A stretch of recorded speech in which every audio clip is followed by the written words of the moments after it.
Cool. So this is session 2 of the BCMB Bioinformatics class. Close that. And I'm going to be talking today about some introduction to using R, statistical language for computing. And so I'm first just going to cover a short slideshow, and then we'll jump right in with some R practice and application. So I'm Andrew Jaffe. I'm a lead investigator at the Lieber Institute for Brain Development and an assistant professor at Hopkins in the mental health department and School of Public Health and a few other departments as well. I'm affiliated with the Human Genetics program in BCMB through the neuroscience department as well. And so we have 2 TAs here, both PhD students in my group. We have Brianna, who can introduce herself. Yeah, I'm Brianna.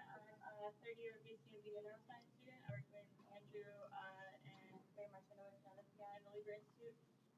And primarily, I'm interested in comorbid psychiatric disease at the cellular level. So particularly, I study PTSD and substance use disorders. And then Matt can introduce himself. I'm Matt. I'm my third year in the Human Genetics program. So I'm interested in the complex genetics of schizophrenia and how that leads to transcriptomic changes at the single cell level, but also at the systems level. And so I like showing this slide that I found on Twitter a few years ago. This is sort of like the Venn diagram of data science. And so the top left are hacking skills, which are things you can develop by using R and Python and other things out there. The top right is math and statistics knowledge. And the bottom is substantial expertise. And so in taking classes like this, we want to try to teach people a little bit of data science and maybe traditional research and less of this danger zone of having some hacking skills and some expertise, but not much stats. And so this teaches you some tools that at least build your hacking skills component, and hopefully you'll learn some of the math and statistics and expertise in some of your other coursework. And so I like to start with just a little skills assessment, just to gauge where people are and sort of some of their backgrounds. So just raise your hand if you've heard of this thing, R. RStudio. Bioconductor. Okay. Tidyverse. R Markdown. Data importing. Data cleaning. Regular expressions. Git and GitHub. Cool. And so those last two we're not going to really talk about in this course, although it's useful as sort of like a software lab notebook or an analysis lab notebook. But in the next 3 classes, I'm going to be covering with Matt and Brianna some basics of R, and then in the 4th session, I guess 2 weeks from now, some Bioconductor, which is a set of tools for genomics data. And so R itself is a language and environment for statistical computing and graphics. Technically, it's the open source implementation of an older language called S, which was initially developed by Bell Laboratories. It's both open source and open development, which means you can see the underlying source code for R, and you can contribute to it if you want. And so why would you maybe use R instead of other tools? It's powerful and flexible. It's free, which is really nice, and it's open source. So you can install it on all your computers without having to have a license or pay any extra fees. There's also a very extensive set of add-on packages or software. And so this is user-created content that allows you to do specialized analysis or handle specialized file formats that are shared with the research community. It's also nice because it was explicitly designed for statistical computing, so doing statistics on data. And it's also a quote-unquote high-level language, which means that you can write like one command that can do many, many things in the background without you having to write like 40 lines of C code. And so one tool that's come out in the last few years that makes it easier to learn R is something called RStudio, which is an interface for working with R and making it more flexible and fun. Specifically, we're going to be using RStudio Cloud, which is a cloud implementation of RStudio. Hopefully people saw this on Blackboard. But if you click this link or the link on Blackboard, you can join this workspace. And so if you click this link, and you go to, on the side, Bioinformatics Fall 2019. You might have to create an account right now on RStudio Cloud, then join the workspace. And once you're in there, you should be able to see just my Class 2. And so there's next to my copy of Class 2 Intro to R, there should be a little plus sign that says, one more. there should be a little plus sign that says copy, and you'll want to copy that to your own account so that you can make changes to the code and sort of work alongside me. You're seeing just everybody who's already created one from the last session of this class. But again, if you just find one, it's just say copy, you press that, you can call it whatever you want, but it becomes your copy of my project. And so we're using RStudio Cloud to alleviate many concerns and sort of problems getting up and running, like things like packages aren't installed. Some people have Windows, some people have Macs. You have to sort of install different things. This sort of allowed me to make one sort of universe for everybody to use that had a lot of stuff installed and sort of helps alleviate a lot of the problems that arise when first learning R. And so if you open RStudio Cloud and you open that project, you should see something like this, where you'll be loaded into this project. And so this is the console. This is R itself. This is where you can type things and do math and write functions and do all sorts of fun stuff. Close some of this. This top right is the script, where you can have different scripts and our code itself to work on and do analysis. Then there's a tab corresponding to what's loaded in your R session. I'm going to clear that out to start over. Then in the bottom right are things related to sort of interfacing with your computer or making plots or different packages that are available to you, and also help. And so in the folder, there's one that says RStudio, and I'm going to load this index, which is a slideshow corresponding to this first part. Oops. Was everybody able to find this and sort of get it open? Awesome. And so working with R, the R console interprets whatever you type. It can be something as simple as using it as a calculator. You can create variables. You can apply functions. And then sort of in parallel is this analysis script and interactive exploration. And so this script is sort of a static copy of what you did for reproducibility and allows you to save it and do it over time. It also allows you to try things out interactively in the console, then sort of add it to your script. So the script is sort of like your code notebook. So R is essentially a command line with a set of functions that are loaded. And R revolves around these functions. So functions take some input, performs a computation, and returns results.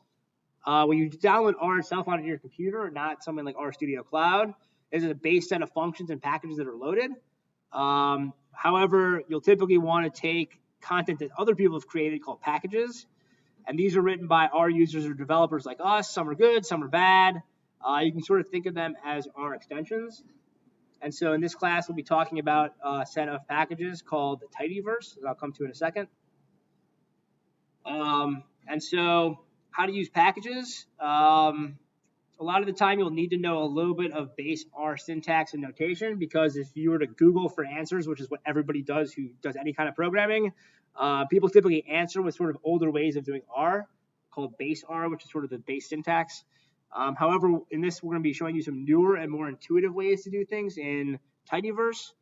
And that tidyverse compendium of packages is developed by RStudio, the company, which makes the software RStudio. It's kind of confusing. And the main developer in RStudio is Hadley Wickham, who's created the tidyverse. He's definitely one authority in all things R. And so he creates packages that a lot of people use now, and so we're going to be using those today. You can also get packages on things like Bioconductor, which is a set of packages for genomics data analysis. Or you can also get packages on the main place for packages called CRAN, which is the centralized repository for R or something. And that's where, like in RStudio, you can click a button and it'll download things from CRAN for you very simply.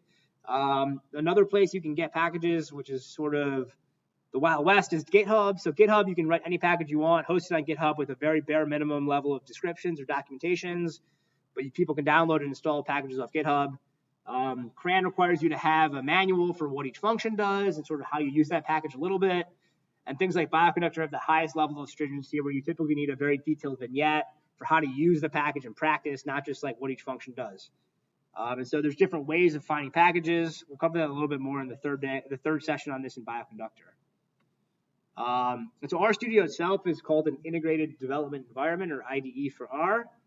We like using this because it helps the user effectively use R. It definitely makes things easier to do, especially when getting started. It's important to note that it's really not a drop-down statistical tool like something like Stata is. You can't really do statistics from just clicking menu items. You do have to write some code. However, there are some packages people have created that try to mimic these drop-down code running tools, like R Commander or Radiant. But so we don't really recommend those. You don't really learn how to write R code by doing those. So with RStudio, it's nice to use because it makes R easier to use, especially on Windows computers where R itself is actually quite ugly. I can't get it working. So like if you were to just download R off the internet and try to open it in a Windows computer,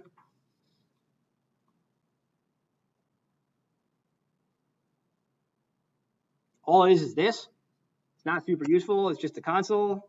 If you were to write code with like whatever comes with R, it's also not very nice. It's literally just a black and white notepad. It doesn't do anything super useful for helping you write code.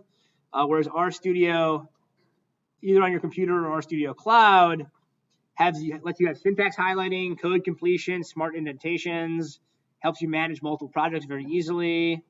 There's just more information provided as well. There's a workspace browser, data viewer, plot histories, integrated R help, and then like a searchable command history.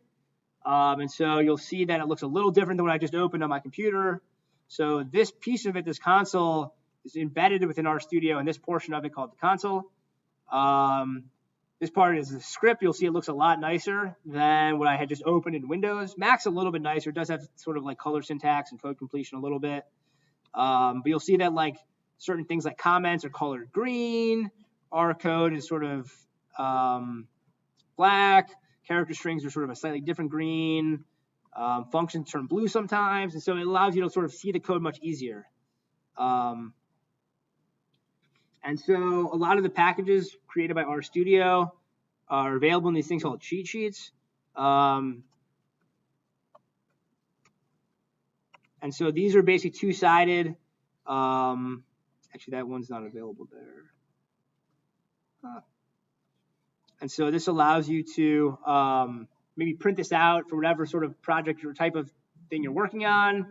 And this basically gives you a two-sided page that has a brief introduction to that workflow.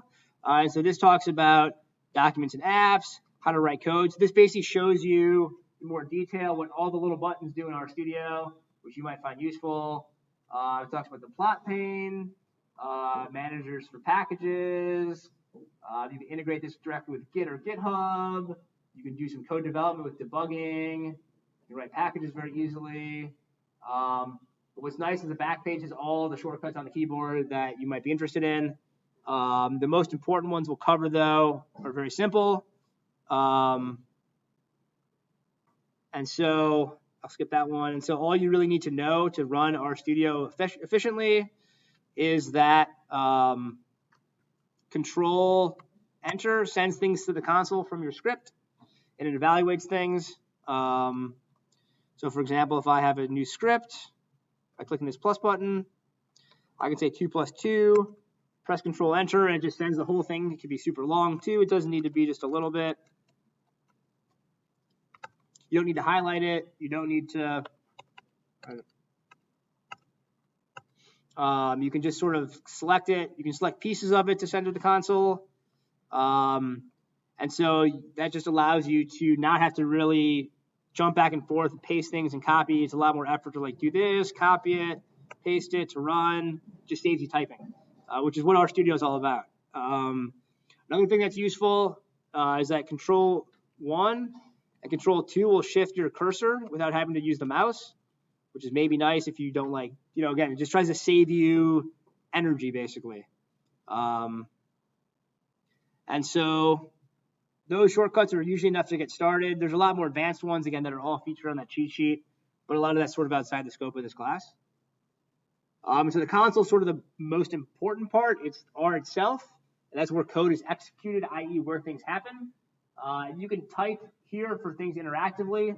Whatever you type is not saved anywhere. It's sort of a temporary thing. And because of that, you typically want to have another thing called a script or a source. And so sometimes when you boot up RStudio for the first time, it looks a little bit different. It doesn't really have the 4 panels that are provided here are not in the same format on your computer. But you can really easily change that. You can go to Tools, Global Options, and then in the pane layout, you can move things around however you want. Some people prefer the console on the left and the code on the right. Some people like the code on the right and the console on the, and vice versa. And so that allows you to just customize it however you want. There's a bunch of other options you can change too, but you don't really need to modify any of them. Maybe you might want to make the font a little bigger if it's really small on your screen. But we're not going to really mess around with very many of these. And so another important thing is the source or the editor. And so this is where you would actually write code that you want to save to your computer. And that allows you to keep a record of what you've done that can reproduce an analysis. And so, like I just mentioned, you can highlight and press Control-Enter or Command-Enter. And in an R file, like a .R extension, which we call a script, code is saved on your disk. And so there's a record of it. You can change it over time. You can add to it, remove things from it. And then, you can source it to run all the code in the file. And so this is really where like the meat of your analysis should be. It's not safe to sort of just do everything in the console. You should really have a code record of what you're doing. And RStudio is nice too because it has tab completion. And so if I'm in a script and I want to, it knows if I press tab, for example, it shows me all the files that are available in my working directory. And so it allows you to not have to type as much. Similarly, if I start typing a function name and I press tab, like FI, it shows you all the functions that start with FI. So maybe there's a really long function name. That's something also that's really useful with RStudio.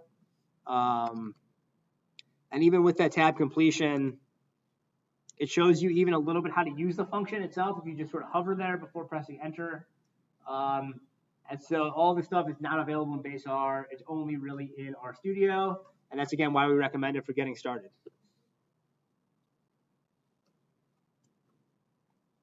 And so another useful area is the workspace or environment, which are sort of all the R objects or functions available to you that you've added to your analysis. So if you read in a data set, like we'll cover in a little bit, it'll get added to your environment. For example, if I create a variable called x and I say x equals 5, it gets added to my environment. So if I say x plus 2, it knows that x is 5, and anytime I use the variable x, it replaces it with 5. And so now it's in my environment for me to use for this rest of this class. And so basically it tells you just what exists in memory, what is loaded, what did I read in. Another useful panel in RStudio is the history, which is also down here. And so this just allows you to see all the code I've run, since starting off the session. And so sometimes you'll do stuff interactively in the console, and you'll say, hey, I want to add it to my script. It worked. It made the result look good. You can sort of just go to the history and say to console or to source, and then it'll copy it over to my script that you'll then save to have a record of it, which is sometimes a useful way of managing analysis. Another way of looking at your history is in the console itself. And so that involves just pressing up, and up just cycles through the last commands you've entered in order, reverse order. And so this also allows you to find a command. You can highlight it and copy it, and then paste it into your script. And that's another way of sort of trying something, making sure it worked, copying it back into your code. Other panes that are maybe a little bit useful are the files pane. This shows the files that are on your computer, or in this case, the cloud, in the directory that you're working in. Viewer lets you view data or R objects, sort of like a mini lightweight Excel viewer. We'll show that in a little bit too. Help shows helps of our functions or commands. Plots makes pretty pictures. And packages lists the packages that are loaded in memory or available for you to load. I just covered those shortcuts. There's a whole bunch of them too here under using keyboard shortcuts on that link. Again, there's a ton of them. You don't have to memorize them. I probably know 5% of those. But there are things that maybe allow you to do less typing. And so we're going to play around a little bit now with RStudio. And so if you were to copy this script, in this RStudio example. So it's cloud/project/01 RStudio. There's a subfolder called lab. And you can pop open the file called rstudio_lab.rmd, which is something called an R markdown file. If you just click the link of it, it should pop open. And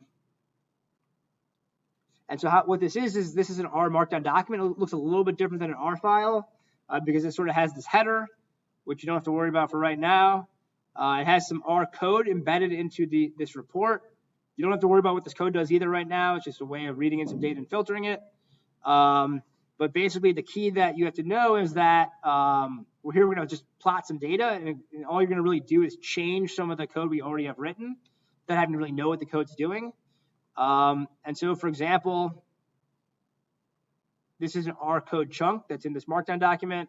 And so we're going to subset some data to a certain number of days, assign some colors to be used for plotting, and then write this plotting code. Again, you don't need to know what the code does yet. We're going to cover that in a second.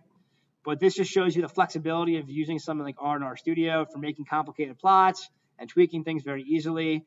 The key button you need to know is knit, and that basically just takes all that text and turns it into a nice report that mixes text and R code into one document called the R markdown document. And so all you'll have to do now for this lab is to try a few exercises that involve changing either the days that are plotted or the colors that are available, the colors that the lines are plotted with, or maybe changing the type of plot that's being created. Then lastly, creating a new R markdown document from RStudio. And so we'll float around. You guys can just try to modify some of this code. And then every time you do it, like when you finish number one, all you need to press is the knit button. You don't actually have to run any of the R code. It should just get evaluated for you together. I'll leave these exercises up.